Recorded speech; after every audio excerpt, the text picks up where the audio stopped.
First, as far as South Carolina State goes, I want to break it down offensively, defensively, and special teams. From an offensive perspective, I think our offense really wound up doing a good job across the board as far as being able to move the ball. We move the ball on the ground and in the air. I mentioned last week that I thought they had a good defense. They had a really good defensive line. I thought we did a good job against them. I thought our offensive line really did an exceptional job. Sam McManike, I think, is the guy that had to handle their All-American guy, Hargrove, and Hargrove didn't have a tackle all day. So I was really pleased with those aspects of the offensive game.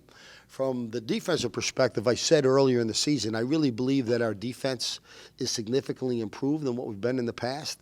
Last year was a big improvement from the previous year. This year, I think, will be a big improvement over last year, but we did not show that against Furman. I do think we showed that against South Carolina State. And certainly pleased with the way we were able to shut them down.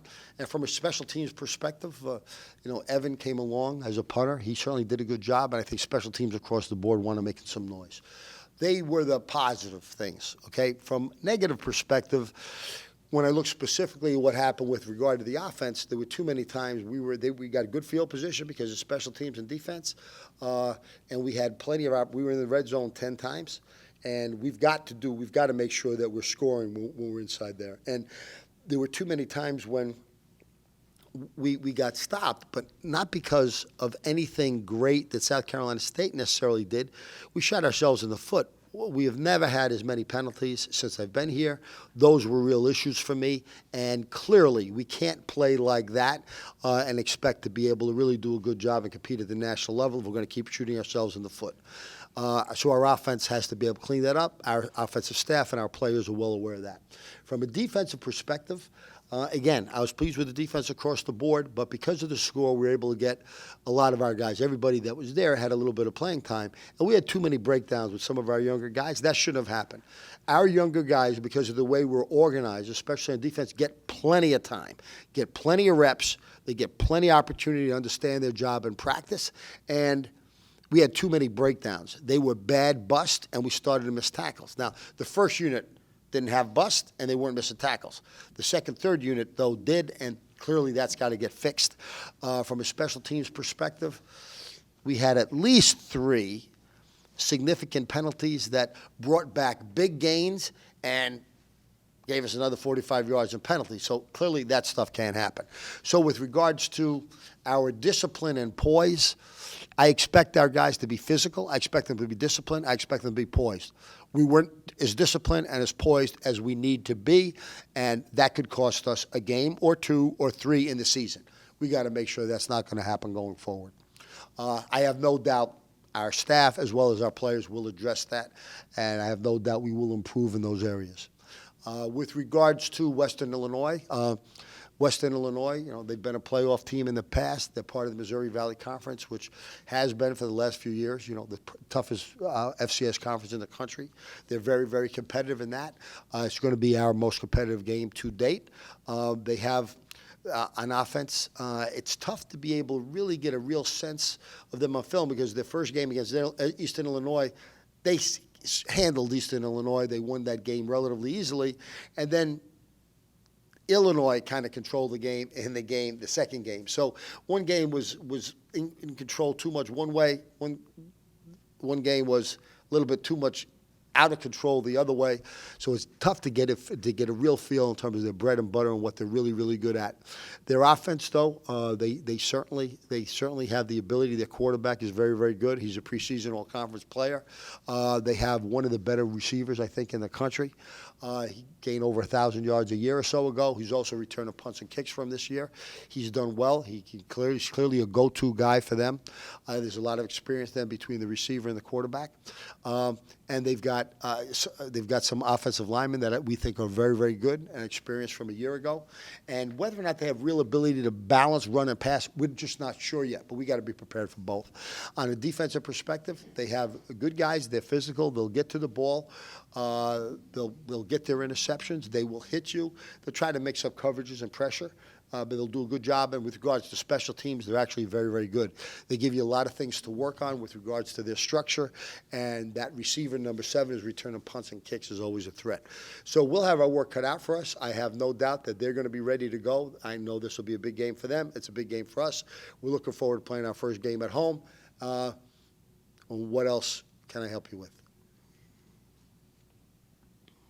Coach, just talk a little bit about, I don't really know, but the difference between obviously preparing on a on a turf like you guys have compared to what you had before. I know you guys have practiced a lot on it, but haven't played a game. I mean, how does that change with regards to the approach or anything like that of what you guys might do because of the way the field conditions are? It requires a tremendous amount of incremental meeting and an incredible amount of incremental practices. So because we're practicing and playing on a teal turf field, we pray about 25 hours a week just in meetings, and then we practice twice as long as we always do. So we've been violating rules. We're practicing 50 hours a week.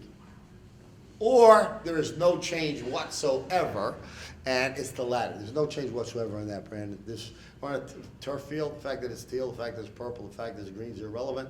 We like the fact that we're going to be playing at home on our new field in front of our fans and our stadium. We're always happy about being able to play at home, and we're grateful for that opportunity. But the fact that we're playing on turf doesn't change one thing we do. The fact that we're playing on teal turf doesn't change anything we do. So what about equipment-wise? I mean, because the players got to change their cleats, and the cleats have to be different and all that stuff. Might be a different type of shoe that a guy would wear, but we'd allow our guys to kind of pick that. But other than that, there's no changes. But that'd be true any time you're on a turf field. The colors hasn't got anything to do with that. There's no difference in preparation. I think some coaches, when they practice on grass and they're playing on turf, make a big deal about that. We never have. We never have. Because I know sometimes if they're not used to playing on turf, they'll go practice on a turf field to get used to it. I just didn't know if that was anything. We don't. Other people do because they think that really matters. That would be, I would not be in that camp. First 2 games are on turf too, right? Okay. What type of offense have you been able to at least see that Western Illinois runs? Do they wing it? Do they run a lot? Or Well, no, by wing it, you mean that they making up stuff as they go? wing it as in They throw the multiple, ball? Yeah. No, I think they certainly have the ability to throw the ball. The kid's a good quarterback. The kid definitely is a good quarterback. They have guys that can run. The reason why I hesitate a little bit, Joe, is only because, again, in one game they were dominant, the other game Illinois was dominant. So we haven't had enough film to really, that's what I was saying in the beginning, I really don't exactly know what the character or the philosophy is as far as offense goes in terms of what the perspective is, but I think they're certainly capable of running the ball well. I have no doubt they're capable of passing the ball, and from a defensive perspective, we got to be prepared for all of that. Do you wing it and make it up as you go? Well, when we go into a game, and I think you're aware of this, we go into a game, we have to go into a game offensively knowing that we got to be able to run or throw, and we tend to go in with the idea that we're going to be as balanced as possible. Now, in a game, as Dave calls the game, he'll adjust based on what he thinks he's getting, and then Alex has the ability or the authority and responsibility to be able to check out of something Dave called because of something else they're giving us. So if you're giving us the run, we're going to run a lot more. If you're giving us the pass, we're going to pass a lot more. But that's determined during the game as opposed to prior to the game. Any health concerns this week? I don't think so. D was banged up with his ankle at Furman. He's going to be questionable. He was definitely out last week. He was at practice yesterday, but he's moving around a little gingerly. I think he's a question mark. Anybody else? Andre's out. I thought I said Andre is out for the season with a concussion. He's out. For the season? Yes. Was that severe? Well, it was a concussion that he's had before that the doctors or he or his family didn't want to play with, and we're 100% supportive of that. Any long-term decision on Richie yet? Nope. Look at that week to week. How have you addressed the lack of poise, or you're talking about that? Maybe you guys weren't as poised as you like to be in SC State. Do you chalk that up to, hey, we didn't bring it for this game, or do you? Well, I don't chalk anything up that we didn't bring it to the game. If we don't bring it to the game, that's 100% my fault, and our team's not ready, and that's disgraceful as far as I'm concerned. I think we lost our poise. I think again, you're supposed to be physical, but disciplined and poised. And I think we lost the poise part of it. When you lose that, you lose the discipline part of it. So that means you lost a little bit of focus. And if we're going to be a good football team, we got to have that focus. We cannot go into a game or, frankly, even a meeting and not really concentrate on what we need to concentrate on. So we did not have that. We did not do a good job.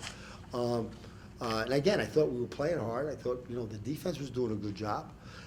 Too many penalties on offense, and that really kind of hurt us. And so our coaches looked at that, and the first question we're always going to have is, why did we have those problems? Not just, we don't chalk anything up to anything. So why do we have those problems? And part of the rationale behind that, when I was talking to Dave the other day, you've got, a quarterback. This is his third year starting, his fourth year in our system. He really does. It's a tremendous advantage we have in terms of Alex's knowledge of our offense. But we also starting 3 brand new guys in the offensive line. And you think about the offensive line we had a year ago, the guys we lost were an All-American and 2 All-Conference guys, and everybody had experience. This group doesn't quite have that experience. So their ability sometimes to keep up with checks they're not quite ready. So that means Alex got to slow that down a little bit, and we got to bring the offensive line along. So I think simplifying that for us will help us a little bit. But we can't have a team that loses its poise, and that happened last week. How excited are you guys to get out on this turf? The whole point of making it teal is to represent the school, the community. It's something unique. To finally get out there now, 3rd game into the year, how ready are you for this? I feel like we're well ready and we're prepared to take on Western Illinois here at home. It's always good to start off your first home game of the season and to start our home game off on the new teal turf. We feel like we're ready for that and ready to play in front of our fans as well. Yeah, just like John stated, it feels good to come back home to our biggest support system, our fans, our family, and of course, having a teal field like we have been blessed to have. It's, we've been practicing on it. Had a couple scrimmages on it, so we're ready for it, and it'll feel good to get out there Saturday and perform in front of the people who support us most. So we're definitely excited, and we feel like, just like John said, we feel like we're well prepared for it. John, like Coach mentioned, they played 2 games that were totally different. They dominated one, then got dominated in the other one. Do you have a good sense for what they're going to show you, or is it kind of unknown at this point? Yeah, well, we study film all week, and we still studying it, looking at it, looking at the defenses, looking for tendencies, and I feel like we're on the track to being prepared for Saturday. New turf, #1 in the country. What's the vibe around campus? You get the sense that students are excited for this weekend. You guys get a feel for that at all? By working in the ticket office, I definitely see, the students are excited, by helping promote the tickets. I had a chance to talk to a lot of students that I normally probably wouldn't have the chance to talk to, and and they tell me that, they're excited, they're ready to come out and watch us perform. And so the vibe on campus is definitely supportive, and it's loving and it's growing, especially seeing, where the program has come from in such a short amount of time, to hear that many people saying they're coming to the games, they're ready to see us, and, they're ready for Saturday to come. So it definitely means a lot, and we appreciate the support that the campus and the community have given us.